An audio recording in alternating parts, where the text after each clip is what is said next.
We are with Dave Coan here this time back in the Space Vehicle Mock-Up facility. Dave is one of the RATS crew members this year, so he's had probably a lot of interesting adventures over the past 10 or so days. Has been, yeah. Thanks for joining us. Sure. So sure. tell us a little, give us an overview of what you as a crew member have been doing. Well, we've been testing now for 9 days or so, and just doing different evaluations of how we might fly around an asteroid and actually take some geological samples. So we've been trying various things and using various tools and areas of testing to simulate that and just kind of get a feel for how we might do stuff and really evaluate our operations from both a technical point of view, for the engineering of the tools and the vehicles, and also from a geological and kind of science point of view. So has it felt like you've been exploring an asteroid? Actually, at times it really has been. When you're in the MMSCV flying around and they project out as sims, you're in a virtual world. And when you're flying that vehicle, that's all you see out the front windows, and it looks like you're actually there. And that's the rover, basically, that Yes. would fly along the surface, the Yes. space exploration vehicle. That's right. And I think you've spent some nights in that vehicle as well, right? We did, yeah. I spent 3 full days in there and 2 nights, so that was quite a little adventure. It's about the size of a van on the inside, so it was interesting to be stuck in there and not be able to leave. The only time we were allowed to leave is when we did our spacewalks. So you ate in there, slept in there, everything. Slept, did everything we had to do inside there. What's the point of that? Why have somebody spend the night there? Well, they're thinking of, so it'd be a long mission to an asteroid. It could be several weeks to even months. So they're looking at going in a large habitat. But then to get down to the asteroid, they've developed this multi-mission space exploration vehicle to actually fly towards the surface. And that way your ride home doesn't get in danger by being too close to the asteroid. Okay. So when you fly down, in order to save fuel, they want to stay there for a few days. So they're thinking 3 days to maybe 14 days.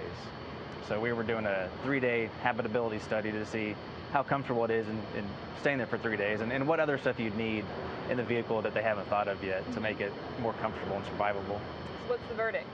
It's not too bad, actually. It looks really small. It looks small from the outside, and even on the inside when you first get in there, it's kind of small, but living in there, it's not too bad. It's kind of like camping. So, okay. Just don't get to go outside too much. But. And so, let's see, you also mentioned that you, I guess, participated in spacewalks from the virtual reality lab, and probably some on Argos here behind us, the, let's see, active response gravity offload system. Did I get that right? Yeah, very good. Okay. Yeah. So what did you learn through that? So yeah, we would do those 2 types, and we'd use them both differently. We'd go to the virtual reality laboratory and put on some VR goggles, so that made it look like we were looking at the asteroid and really immersed us in it. And you're basically seeing the same thing they were through the windows of the space exploration vehicle, right? Right, yeah, so those 2 worlds are tied together, and we can fly our jetpacks around there. So one concept is to have a little individual jetpack and fly around the surface and collect samples that way. So in the VR lab, we could do that kind of thing, and it's really high fidelity visual. So you feel like you're right there. But the only downside is you can't really do anything in the virtual world because it's all computer generated. So the other type of spacewalk we do would be to come over to the Argos system and actually physically pick up some tools and actually use hammers to hammer on a rock and collect a sample, or use some other tools to collect some soil samples, or actually evaluate that long boom back there is one thing. So actual physical spacewalk hardware. So kind of 2 different ways to do it, and give us 2 different evaluations, and kind of put the whole big picture thing together at the end to give an overall evaluation of the condition.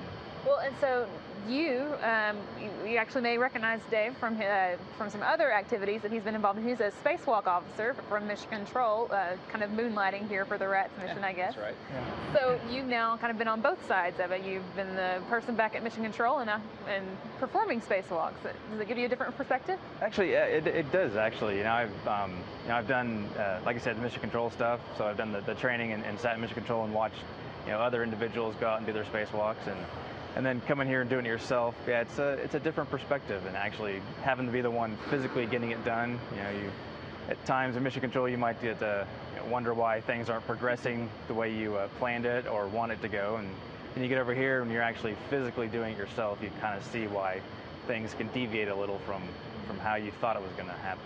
And can you see, how we would use this information in the future? Why these are good questions to ask now? Oh, absolutely, yeah. Going to an asteroid is going to be a very challenging thing.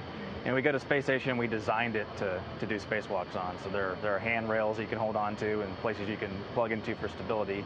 An asteroid doesn't have any of that. but then it also doesn't have any gravity, so you can't stand up. So yeah, we definitely need to put a lot of thought into what kind of tools we would use and how we're going to actually do stuff. And this is giving us a lot of good information about the various methods that will and won't work. And I think we've learned some of both of those. Some of the things we've tried didn't work so well, and some of the things we've tried worked really well. So we can go and refine that and do some better testing in the future. What's been your favorite part? It's flying the SEV is actually really fun. It's got a really nice control system, and when you're flying it, again, you're looking at that virtual world. You feel like you're there doing it. But actually, I really enjoy Argos too. It's a lot like being almost like Peter Pan. You can fly around here very easily. They'll suspend you from this cable, and just a slight push, and you start floating across the surface. So it's really neat. This really makes it feel like you're in zero gravity. So it's pretty fun.